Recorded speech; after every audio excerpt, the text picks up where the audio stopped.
은하의 끝 푸른빛이 감도는 도도라 행성의 고요한 평원 위에 두 그림자가 마주 앉았습니다. 한 명은 지리산의 서늘한 기운을 품고 허리춤에 경의금을 찬 조선의 거유 남명조식이요, 또 한 명은 창백한 얼굴에 깊은 눈동자를 가진 프랑스의 성녀 시몬 베유입니다.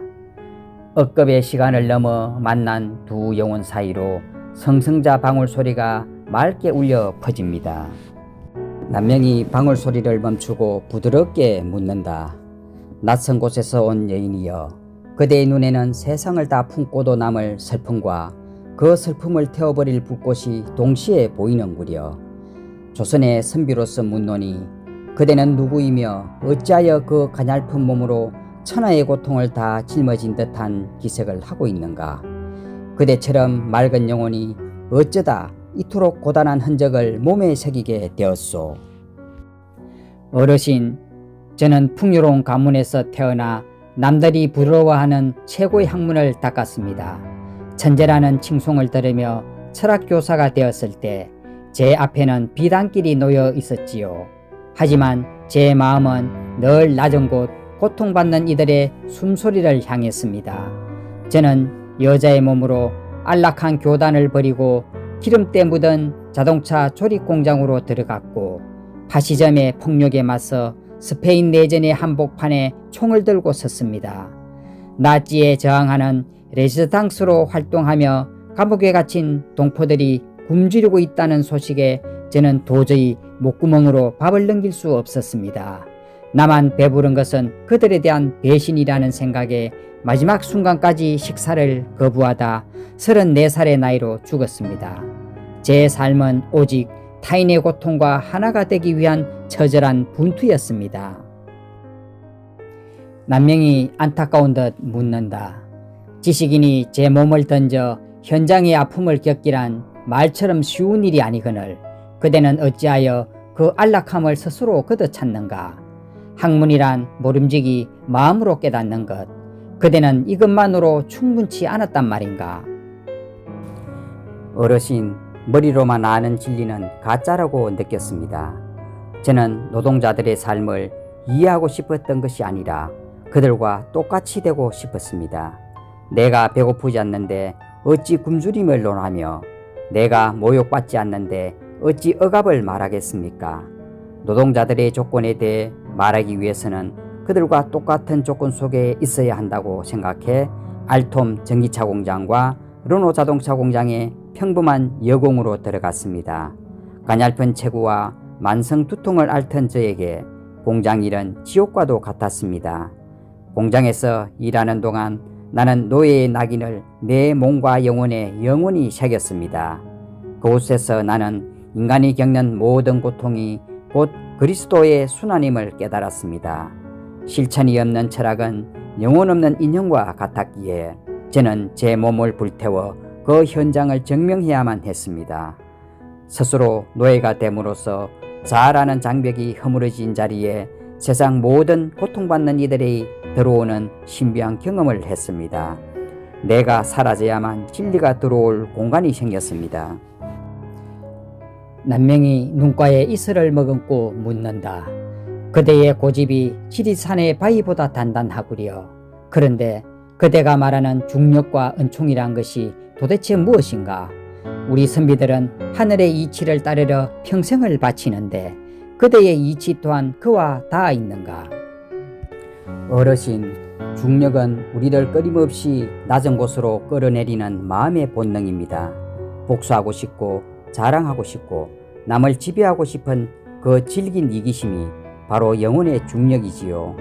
반면 은총은 그 무거운 중력을 거슬러 우리를 위로 들어올리는 신비로운 힘입니다. 중력은 너무나 강해서 내 의지만으로는 이길 수 없습니다. 오직 내가 가진 자존심과 욕망을 완전히 비워내어 텅 빈 공간을 만들 때만 하늘의 은총이 비처럼 내려와 우리를 채워줍니다.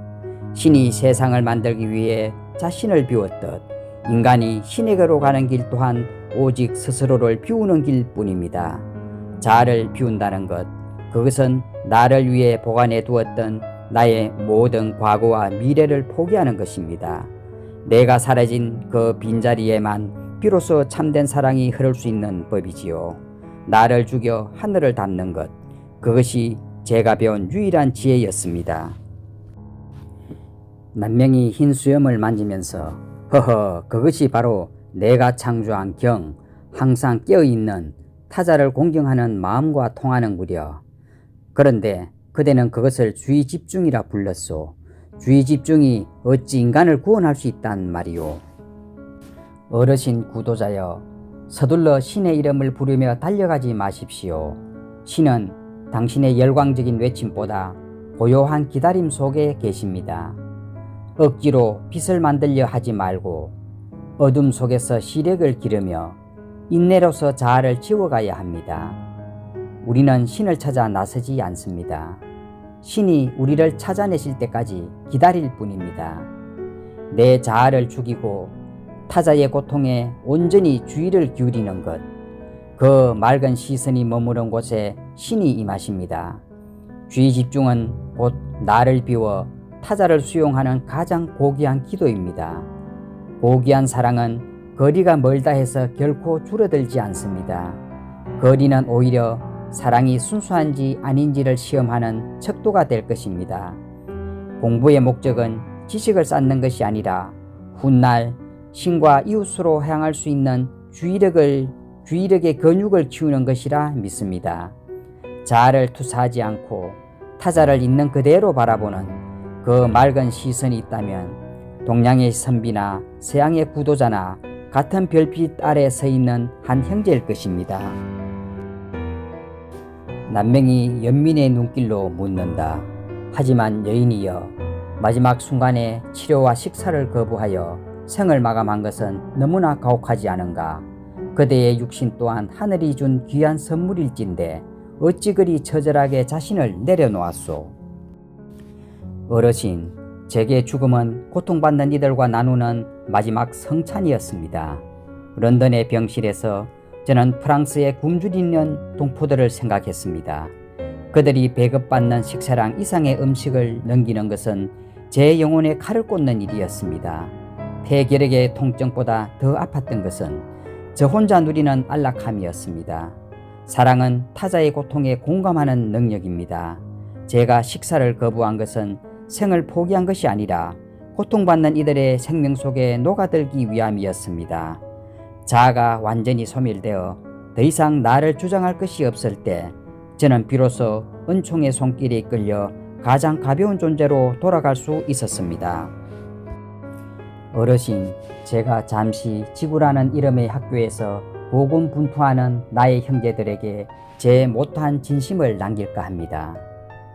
사랑하는 지구 친구들이여, 제발 간청하건대 서로의 권리를 주장하기 전에 서로에 대한 의무를 먼저 기억해 주십시오.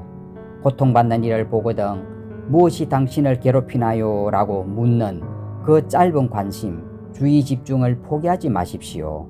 나를 증명하려 애쓰는 대신 내 안의 욕망을 비워내어 은총이 머물 자리를 내어주십시오.